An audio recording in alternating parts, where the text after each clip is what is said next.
G'day, welcome back to those that have come back for the second view, and kia ora to first time tuning in, coming from you from my house in Christchurch, New Zealand. Okay, so where did I get to at the end of the last video? I discussed what I needed to set up a recording space, what I had, and the plan for the channel. So the plans are coming along okay. I'm still working with what I have to hand, which is basically a GoPro, a Captor X, a Laney LC30 Mark 1, and a couple of mics capturing sounds.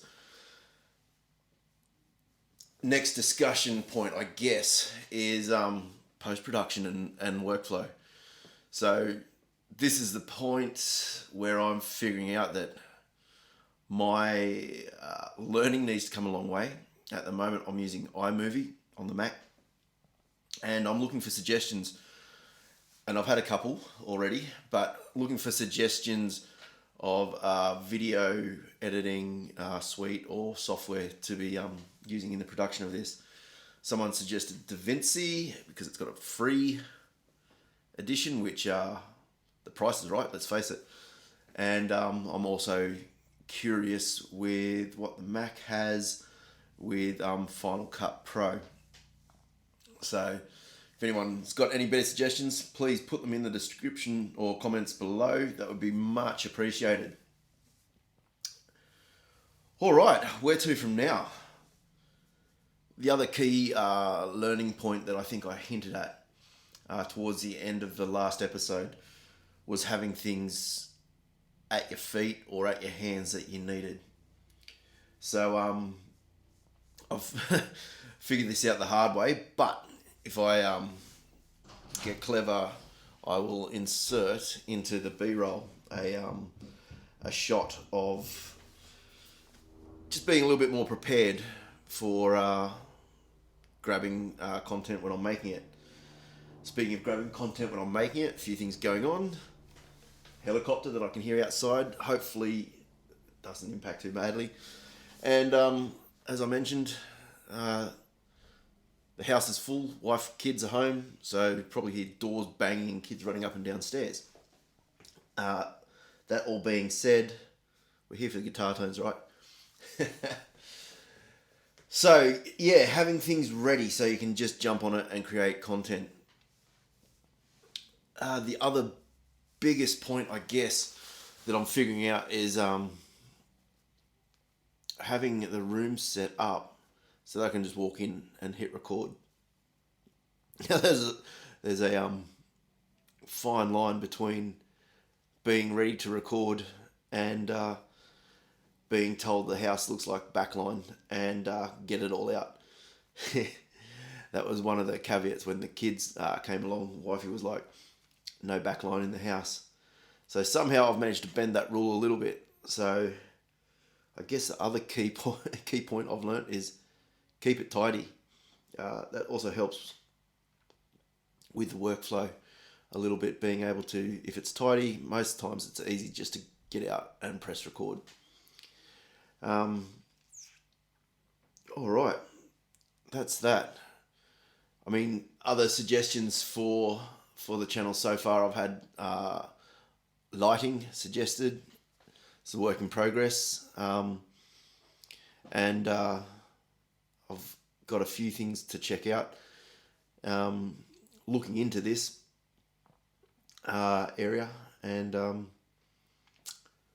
yeah, mostly making sure that it's ready to go. So yeah, recap coming along. The space hasn't changed a great deal. I've got a few things moved just to be able to walk in and press record. Brings me to the next point, the pedal board. Being ready to record and figuring out what I'm going to do with the channel. From the B-roll shot, I've had to disassemble a pedal board, and now I've got the bare essentials, what I think are the bare essentials anyway. Or anyway, half the pedal board will be the bare essentials. I've got a Boss loop station and an RC3, because having the Ditto looper on the floor was a pain in the first video. I've got a delay pedal being the Specular Tempest. And then there's a tuner on there. And then I've got a bunch of drive pedals. Basically, the one drive pedal that will probably stay on the board at this point is the Rockbox Boiling Point. It's a good all-round pedal, does from the tube screamery type sounds through to sort of plexi-ish type sounds. So yeah, just working out what's needed there. But the main attraction for this board at the moment, I'd have to say, would be the Royal Jelly. Who doesn't love fuzz? And yeah, I didn't love fuzz, I'll be honest. It was a sound I found hard to play, and a sound that, yeah, I more went for the cleaner sort of, soft clipping, overdrive type sounds. So this pedal, I would say, is a good shout for bridging that gap between, because it's two sides, right? It's got an overdrive side, which is heavily based on a fuzz type sound, and it's got the King Bee side, which is fuzz.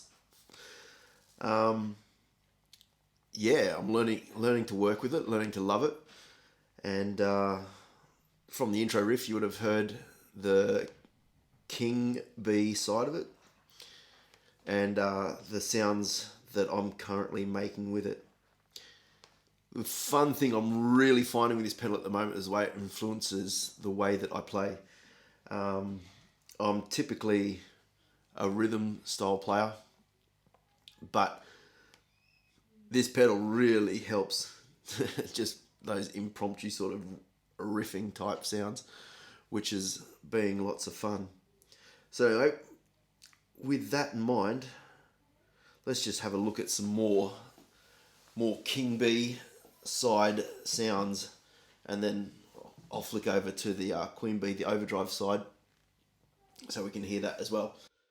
So anyway, I was just going to show some quick tones of the overdrive channel, how I've got it set.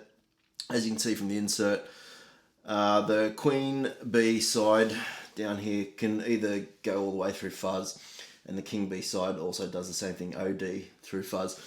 So I need to read the manual. I think they're two identical channels. Correct me if I'm wrong in the comments. But with this little pedal board, for the sake of, making some quick sounds, I've got the Queen Bee side set to a overdrive, so it's about 9 o'clock-ish on the gain. And the King Bee side, where I had it for the intro, was up here about 2 o'clock. And anyway, so I'll just do a quick demo of that. Excuse the socks when you see them. And yeah, I'll do a full review of this pedal, because actually I am digging the tones that I'm getting from it. So let's just hear.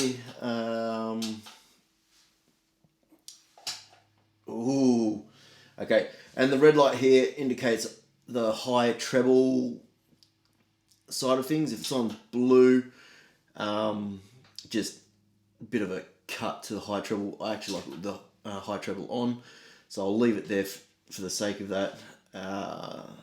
This foot switch switches sides, so King Bee, Queen Bee, and let's hear some tones just quickly.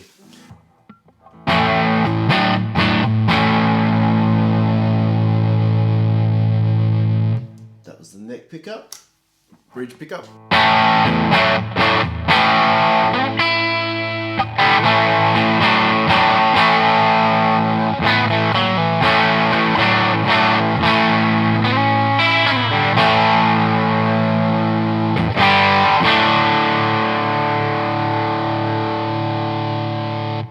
So to my ears it sounds like a transistor styled overdrive. I do quite enjoy it because it's not the typical sort of smooth overdrive that you get from something, say like the One Control Persian Green or the Rockbox Boiling Point, which does lots of different like overdrive sounds, like I mentioned, sort of from like a tube screamer through to a crank plexi type thing. Actually, let's just quickly hear that. Let's try the Rockbox.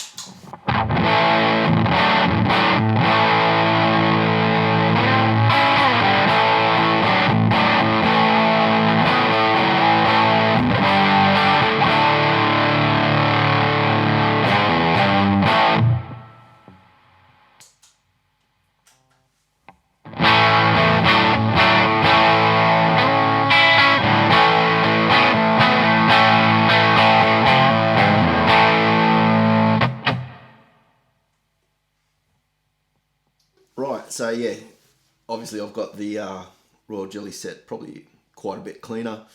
And yeah, just getting more of those high-end transients.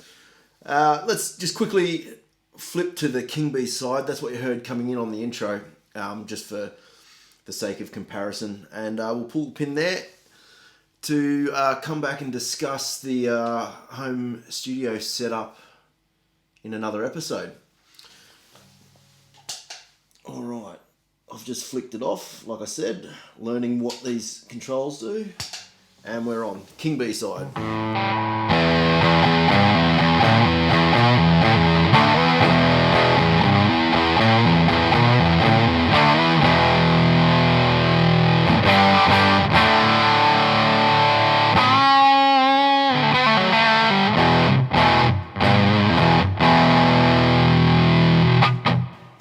Neck pickup.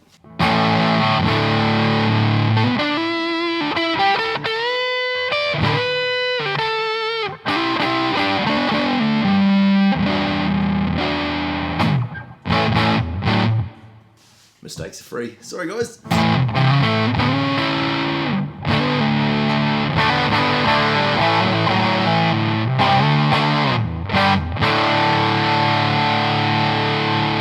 And that's it for now. I'll see you guys on another episode. Cheers. Later.